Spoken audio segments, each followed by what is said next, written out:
Basbury. I brought a special guest today, and that special guest is my papa. Hi everyone, welcome back to the world of Basbury. Lucas has invited me into his kitchen this week and I'm super excited. Once again, if you haven't done so already, we want you to what? Hit the notification bell and subscribe button down below. Yeah, because the subscriptions really mean a lot to us. We really truly appreciate it. Well, once again, thank you so much for joining us. Let's get cooking. Today we're going to make my Grandma Deanna's famous carrot cake recipe that she made for us. Okay, so let's get started. Alright, so what are we going to add first?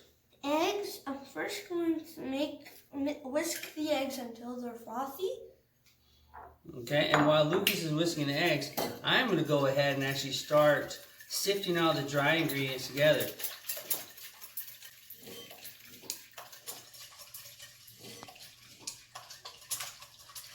Make sure they're really frothy. There's like a bunch of bubbles.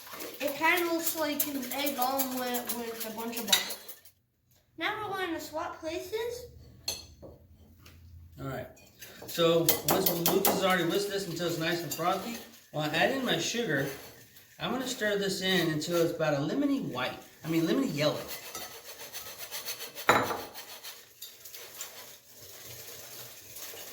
Make sure that it is a lemony yellow. Make sure that it doesn't look any like blueberry lemon color, okay? I suggest cracking your eggs in a separate bowl first to check if they have no shells or blood spots. Alright, how are we looking with the dry ingredients? Very good. Okay, I'm almost done here.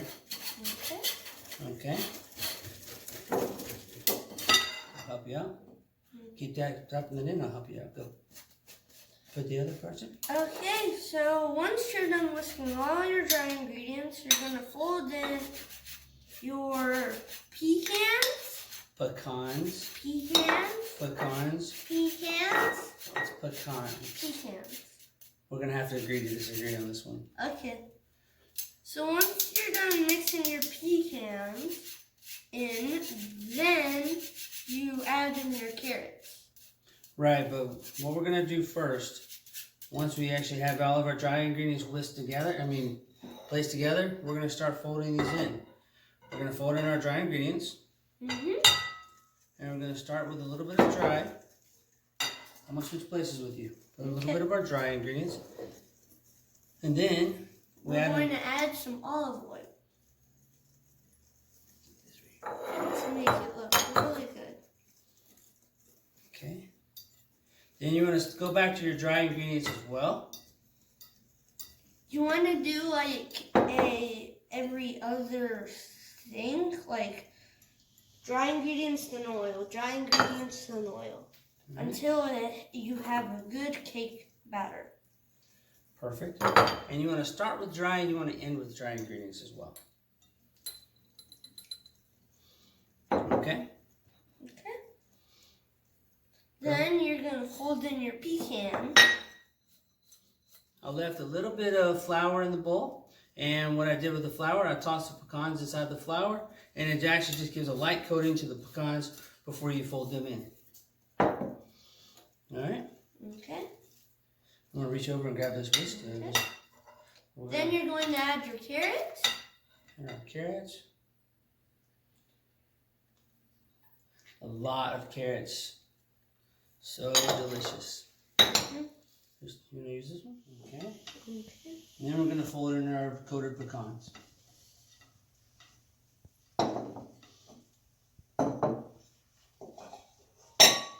It's going to taste really yummy once you're done. Okay, so after you've mixed all of your batter together, then you're going to scoop it all out into your pre-floured pan. Okay, so now we've left it in the oven for 45 minutes. We left it in there for 30 minutes originally, but then it didn't cook and it didn't have a springiness. So we left it in there for 15 more minutes. Then now we're gonna let it cool in the pan for 15 minutes. And then we're gonna take it out of the pan and let it finally cool. Let me show you what I mean by springiness. See, now it bounces back just a little bit. All right. Okay, so now we're gonna make our frosting. First, I'm gonna put in the cream cheese. I'll help you out. Take that bowl. Okay. All right, so we're gonna make a really great cream cheese frosting here. And then we're gonna put this inside of here. And what you wanna do with your cream cheese frosting, you wanna start whipping your cream cheese until it's a nice, smooth texture. Now, key about the cream cheese is you leave it out to make sure it's room temperature. And when it's room temperature, that way it's nice and soft and easy to work with. Okay. Excellent. So now we're going to take it out. Then I'm going to add my butter and my vanilla. All right. So now we have the butter and the vanilla added. We're going to go ahead, turn this on a little bit slower this time. Just want to start at first. Then you want to speed it up just a bit.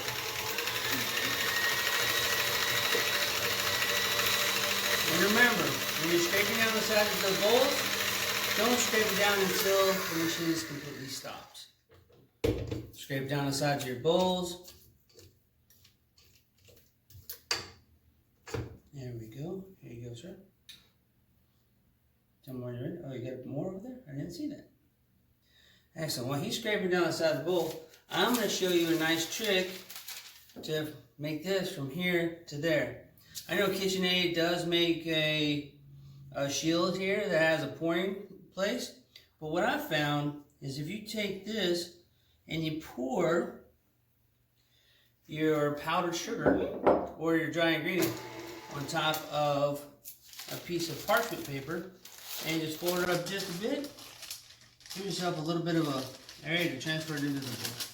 So I'm going to turn this on low.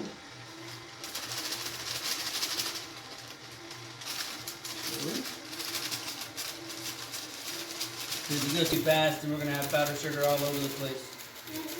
I made that mistake. Actually, I made that mistake last week.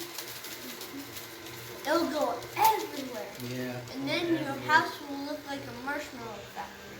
All white. Can you scrape down a bowl for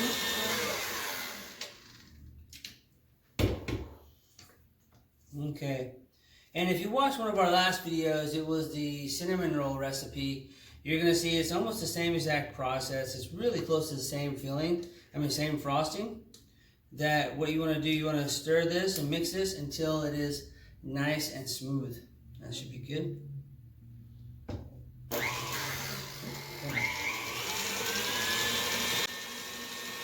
Put it on nice and high. Turn it off, get it right there. Take off your pieces. And we're going to stir it. You can get the rest of those edges in. Get the rest of the edges in. And now, I am going to ask Lucas to pour in the pecans. Pecans. Pecans. Say it with me. Pecans. Okay, we're going to have to agree to disagree. Okay. All right? Again.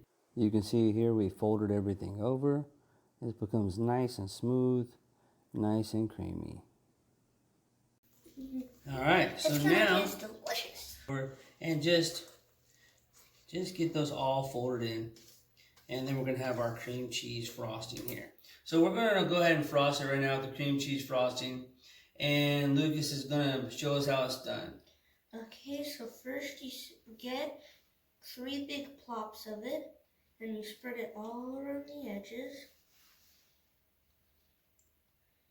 with your big spatula. And then you use your offset spatula to do the tiny little accidents or details.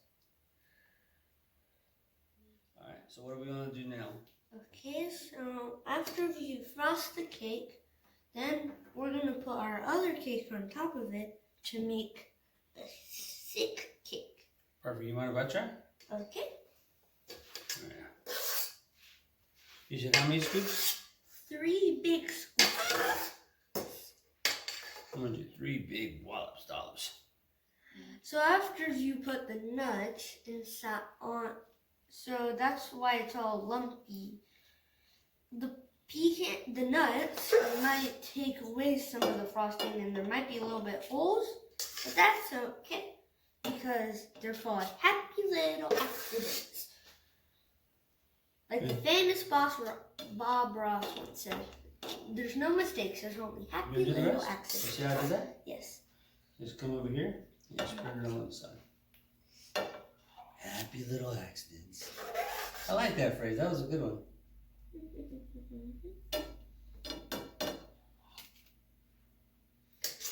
So you can frost the outside. You can frost the inside. Right now we're frosting the outside, so it looks really well. Some more. Just plop that on there.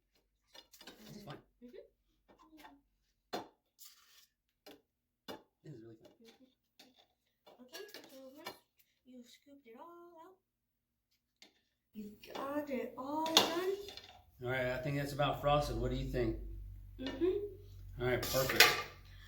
We really enjoy coming into your house every week, and if you haven't already, please hit the notification bell and subscribe button down below.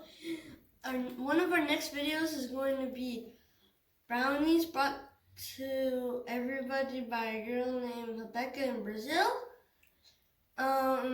And if you have a recipe that you really want us to cook, please put it in one of our video comments. And thank you for watching. Thank you for letting us come in. Thank you for watching. Bye.